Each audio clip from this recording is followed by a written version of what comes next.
ETF index mutual funds నేర్చుకుని stock మార్కెట్లో రాణించాలనుకుంటున్నారా? వెంటనే ఈ నెంబర్కి కాల్ చేయండి. హలో నమస్తే, వెల్కమ్ టు సుమన్ టీవీ. ప్రస్తుతం మనతో పాటు రామ్ మెట్టు గారు ఉన్నారు. వీరితో ఈరోజు మనం ఒక సంఘటన గురించి మాట్లాడదాం, అది డిస్కస్ చేసి అసలు ఈ సిచ్యువేషన్ ఎందుకు వస్తుంది, ఇందులో ఎవరి తప్పు, ఇవన్నీ కూడా తెలుసుకుందాం. నమస్తే అండి రామ్ గారు. నమస్తే అండి. సో నార్మల్గా కొన్ని ఇన్సిడెంట్స్ మనం చూస్తూ వస్తున్నాం. ఎలా అంటే ఉమెనే హస్బెండ్స్ని చంపేయడము, లేదంటే ఒక హనీమూన్ కేసు చూసాము. హనీమూన్కి తీసుకెళ్ళి వేరే పర్సన్ కోసము క్రిమినల్గా తను చంపిపీయడము. అండ్ అంతేకాకుండా రీసెంట్గా మన హైదరాబాద్లో కూడా 10 years అంటే 16 years గర్ల్ ఒక తన ప్రేమించిన ఒక అబ్బాయితో కలిసి వాళ్ళ మదర్ని చంపిపించిందనమాట, ఇద్దరు కలిసి. ఒకప్పుడు మనం ఎలా అంటే ఒక ఉమెన్ని ఎప్పుడే చూసినా కానీ ఒక మంచి అంటే పేషెన్స్, సెన్సిటివ్, చాలా ప్యూర్ థాట్స్ ఉండే ఉమెన్ ఉంటుంది అని అంటారు. ఇప్పుడు చూస్తుంటే ఆపోజిట్గా ఉమెన్ సైకాలజీ ఎలా మారిపోతుందంటే భార్య అని అంటే లైక్ భర్త అని కానీ పిల్లలని కానీ చూడకుండా వాళ్ళు ఎంత క్రిమినల్ యాక్టివిటీకైనా పాల్పడుతున్నారు. అండ్ ఇక్కడ సొంత అమ్మని కూడా వాళ్ళు చంపడానికి వచ్చారు ఒక గర్ల్ అంటే ఎలాంటి థాట్స్ అనేవి మనకు వస్తున్నాయని అంటారు? అంటే ఇవన్నీ ఇంత క్రిమినల్గా మైండ్ సెట్ మారడానికి గల కారణం ఏమంటారు అసలు? ఆఫ్ లేట్స్ జరిగిన పరిణామాలన్నీ చూసుకుంటే కనుక మీరు చెప్పినట్టు ఎన్నో కేసెస్ ఉన్నాయి. ఈ కేసెస్ అన్నిటిలో కూడా మోస్ట్లీ ఏంటంటే విమెన్ చాలా ఇన్సెన్సిటివ్ అయిపోవడము, ఇమోషన్లెస్ అయిపోవడము, లైక్ మరీ రూత్లెస్ అయిపోవడం, ఇవన్నీ ఏంటంటే దారుణంగా అంటే కఠినంగా తయారైపోవడం అనేది మనకి కనిపిస్తుంది ఈ మధ్యన చూస్తే. ఈ ఇవల్యూషన్కి మల్టిపుల్ రీజన్స్ ఉన్నాయండి అంటే ఇలా జరగడానికి. ఐఎమ్ నాట్ సేయింగ్ అంటే విమెన్ అందరూ అలా ఉన్నారు అని నేను చెప్పట్లేదు. ఇప్పటికీ కూడా we get to see like చాలా ప్యూర్గా అంటే విమెన్ అంటే yes she is the right women అనే వాళ్ళు కూడా చాలా మంది ఉన్నారు. కాకపోతే ఇంతకు ముందు ఏంటంటే ఆ పర్సంటేజ్ ఎక్కువ ఉండేది. విమెన్ అనగానే మనకి ఒక సెన్సిటివ్ ఉంటారు అనే థాట్ బై డిఫాల్ట్ వచ్చేసేది. ఉండేవాళ్ళేమో క్రూయల్ అప్పుడు కూడా, కానీ చాలా తక్కువ పర్సంటేజ్లో. ఈ మధ్యన ఏంటంటే ఈ పర్సంటేజ్ ఎక్కువైపోతుంది. లైక్ అందరూ అలా కాకుండా అట్లీస్ట్ ఏంటంటే ఇలా మరీ కఠినంగా ఉండే వాళ్ళు ఏంటంటే కొంచెం పర్సంటేజ్ ఎక్కువైపోతుంది. ఇలా పర్సంటేజ్ ఎక్కువ అవడానికి వేరియస్ రీజన్స్ ఉన్నాయండి. అందులో ది మోస్ట్ ఇంపార్టెంట్ రీజన్ ఏంటంటే ఫ్యామిలీ వాల్యూస్ అనేది తగ్గిపోవడం అండి. లైక్ మీరు ఇంతకు ముందు చూసుకుంటే కనుక జాయింట్ ఫ్యామిలీస్లో ఉండి మనకి చిన్నప్పటి నుంచి కూడా ఏంటంటే అసలు ప్రేమ, ఆప్యాయత ఇవన్నీ మనకి గ్రాండ్ పేరెంట్స్ దగ్గర నుంచి వస్తూ ఉండేది. లైక్ అసలు grandparents like we were all like together. So ఇక్కడ ఏంటంటే అమ్మమ్మకో నాన్నమ్మకో లేకపోతే ఎవరికో తాతకో ఎవరికో ఒకరికి ఏదైనా ఇష్యూ వచ్చినప్పుడు మిగతా ఫ్యామిలీ మెంబర్స్ రెస్పాండ్ అయ్యే తీరు, వాళ్ళని దగ్గరుండి చూసుకునే తీరు, రైట్? నేను కింద పడ్డాను అనగానే నన్ను లేపడానికి నలుగురు పరిగెత్తుకుంటూ వచ్చి, సో ఇవన్నీ ఏంటంటే ఎక్స్పీరియన్స్ అవుతూ ఉండే వాళ్ళము. So with in the family. And మీరు అన్నట్టు వాళ్ళందరూ మారల్స్, వాల్యూస్ ఇవన్నీ వాళ్ళకి చెప్తూ వచ్చేవాళ్ళు. చిన్నప్పటి నుంచి ఇప్పుడు టైం లేదు అసలు, ఒక కిడ్కి స్పెండ్ చేయాలన్నా కూడా టైం లేదు. ఇప్పుడు ఏంటంటే ఆ ఎక్స్పోజర్ వచ్చినప్పుడు మీరేంటంటే మీ యాటిట్యూడ్ కూడా అలాగే ఉంటుంది. సో చిన్నప్పటి నుంచి ఏంటంటే ట్రైన్ చేసేవాళ్ళు. ఇప్పుడు అమ్మాయిని కానివ్వండి అబ్బాయిని కానివ్వండి, మనస్తత్వం ఎలా ఉండాలి, మనం ఎలా నడుచుకోవాలి, సొసైటీలో ఎలా ఉండాలి, పక్కన వాళ్ళని ఎలా రెస్పెక్ట్ చేయాలి, ఇవన్నీ కూడా మనకి చిన్నప్పటి నుంచి వాల్యూస్ వచ్చేవి ఫ్రమ్ ఫ్యామిలీస్. అండ్ ఎక్స్పోజర్ ఫ్యామిలీస్కి లిమిటెడ్ ఉండేది మనకి. ఈవెన్చువల్లీ ఏంటంటే ఈ టెక్నాలజీ పెరిగిన దగ్గర నుంచి ఫ్యామిలీ ఎక్స్పోజర్ నుంచి సొసైటల్ ఎక్స్పోజర్ ఎక్కువైపోతుంది.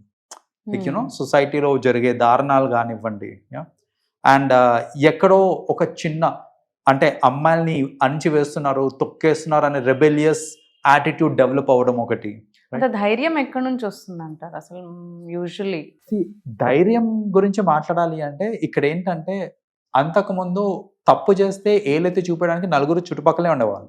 మన జాయింట్ ఫ్యామిలీస్ ఉన్నప్పుడు ఏంటంటే ఏదైనా తప్పు చేయాలన్నా భయం ఉండేది.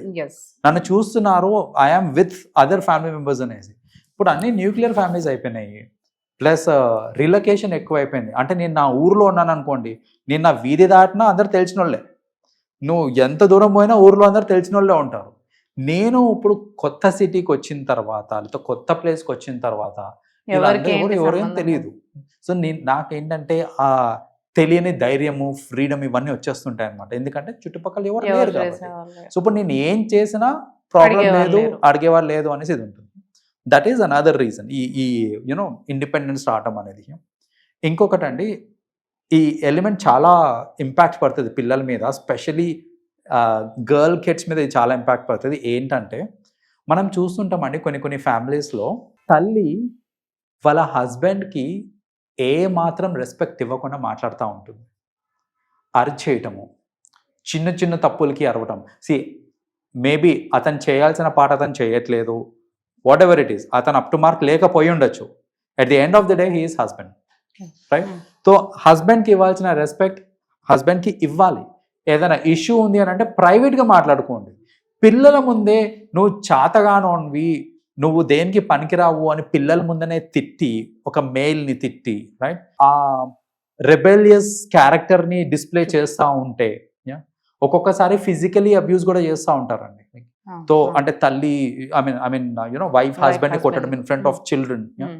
సో ఇలా చేసినప్పుడు ఏమవుతుందంటే she is in a way teaching her child, female child specially, that it's okay. అంటే ఈ అబ్బాయిలందరూ వీళ్ళని కొట్టినా పర్వాలేదు, తిట్టినా పర్వాలేదు, వీళ్ళని ఆడేసుకోవచ్చు, ఆటలు సాగుతాయి, or whatever it is. So ఇలాంటి రాంగ్ ఎగ్జాంపుల్స్ సెట్ చేయడం కూడా ఎక్కువ శాతం అవుతూ ఉంటుంది.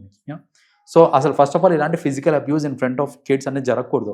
అది వైఫ్ హస్బెండ్ని కానివ్వండి, హస్బెండ్ వైఫ్ని కానివ్వండి, కొట్టకూడదు, తిట్టుకోకూడదు. ఒకరినొకరు బూతులు తిడుతూ ఉంటారు, రెగ్యులర్గా చూస్తూ ఉంటాం మనం. ఈ పిల్లలు ఏంటంటే ఇవన్నీ దే ఆర్ వెరీ అబ్జర్వెంట్. ఇప్పుడు హస్బెండ్ వైఫ్ని కొట్టినా, వైఫ్ హస్బెండ్ని కొట్టినా ఇన్ ఫ్రంట్ ఆఫ్ కిడ్స్, అది చాలా రాంగ్ ఇంప్రెషన్ క్రియేట్ చేస్తుందండి. వాళ్ళకి ఇంకేం రెస్పెక్ట్ ఇస్తారండి? అసలు ఇప్పుడు యాజ్ ఎ ఫాదర్ని రెస్పెక్ట్ ఇవ్వాలి అని అంటే మా అమ్మనే కొడుతూ ఉంటుంది డైలీ ఈయనని, ఈయనకే నేను ఇచ్చే రెస్పెక్ట్ అని అనుకుంటారు. సపోజ్ ఇప్పుడు హస్బెండ్ కొడుతున్నాను అనుకోండి వైఫ్ని, ఆమె ఏమైనా డిసిప్లిన్లో పెడదామని చూసినా కూడా రోజు మా డాడీ చేత తనులు తినే నువ్వు నీకేంది నేను ఇచ్చేది రెస్పెక్ట్ అనే థాట్స్ వచ్చేస్తుంటాయి అక్కడ. సో వీళ్ళు కూడా ఏంటంటే పక్కన వాళ్ళని రెస్పెక్ట్ చేయొద్దు, కొట్టచ్చు, తిట్టచ్చు, అబ్యూజ్ చేయొచ్చు, ఇవన్నీ కూడా ఈ అప్బ్రింగింగ్లో నేర్చుకుంటూ ఉంటారు వాళ్ళు. అందుకనే ఏంటంటే ఇది చూడండి ఈ మధ్యన ఎక్కువ అవుతున్నాయి ఇట్లాంటివి. పాస్ట్ లో మరీ ఇంత దారుణంగా ఉండేది లేదు అసలు. ఇప్పుడు ఎవరిని కదిలించినా, ఇప్పుడు ఫ్రెండ్స్ ఆర్ ఉమెన్ ఎవరిని మామూలుగా కదిలించినా, మ్యారేజ్ చేసుకుంటే అమ్మో వద్దు, అమ్మాయిలు ఇలా రిబిలియంట్ అయిపోయారు, ఏంటి దారుణం, ఏంటి మీ అమ్మాయిలు ఇలా అయిపోయారు అనే క్వశ్చన్ చేసేలాగా వచ్చేసింది అసలు. రైట్. ఇప్పుడు ఇన్ఫాక్ట్ చెప్పాలంటే ఇంతకు ముందు అబ్బాయి ఎలాంటోడు, ఇలాంటి బ్యాక్గ్రౌండ్ వెరిఫికేషన్స్ వచ్చాయి, అబ్బాయిలతో భయపడేవాల్సి వచ్చేది. ఇప్పుడు ఏంటంటే background verification is on the other side. Like అసలు అమ్మాయి ఏంటి, ఎలా ఉంటది ఏంటి అనేసి ఇవన్నీ చూసుకుంటున్నారు. సో ఆ లెవెల్ కి వచ్చేసింది అని అంటే it is all because of these factors అండి. సో ఇప్పుడు మనం కరెక్ట్గా ఉండాలి అని అంటే, ఆర్ ఇలాంటివి జరగకుండా ఉండాలి అని అంటే, ఫస్ట్ ఆఫ్ ఆల్ ఇప్పుడు ఆల్రెడీ ఉన్న వాళ్ళనైతే మనం ఏం చేయడానికి లేదు. అట్లీస్ట్ ఫ్యూచర్ జనరేషన్ని కరెక్ట్ పాత్లో పెడితే, అది అబ్బాయి అయినా కానివ్వండి, అమ్మాయి అయినా కానివ్వండి, చిన్నప్పటి నుంచి మీరు వాల్యూస్ నేర్పియండి, ఇవన్నీ కనపడవు మనకి, ఇట్లాంటివన్నీ జరగవు మనకి. So I sincerely request all parents అండి దట్ కొంత సమయం కేటాయించి అసలు కిడ్స్కి నేర్పియాల్సిన బేసిక్ వాల్యూస్ నేర్పిస్తున్నారా లేదా చూసి దానికి తగ్గట్టు నేర్పించారు అని అనుకోండి, అట్లీస్ట్ రైట్ టైంలో పడాల్సిన రూట్స్లో ద రూట్స్, ఆ ఫౌండేషన్ ఏదైతే ఉందో అది కరెక్ట్గా పడింది అనుకోండి, ఫ్యూచర్లో automatically they become very good citizens అండి. మీరేమి వాళ్ళు పెద్ద అయ్యేంత వరకు బ్యాంకింగ్ అవసరం లేదు మనకి, రూట్స్ కరెక్ట్గా పడడం అనేది చాలా ఇంపార్టెంట్. ఎగ్జాక్ట్లీ, వెల్ సెడ్ అండి. Thank you so much. Welcome.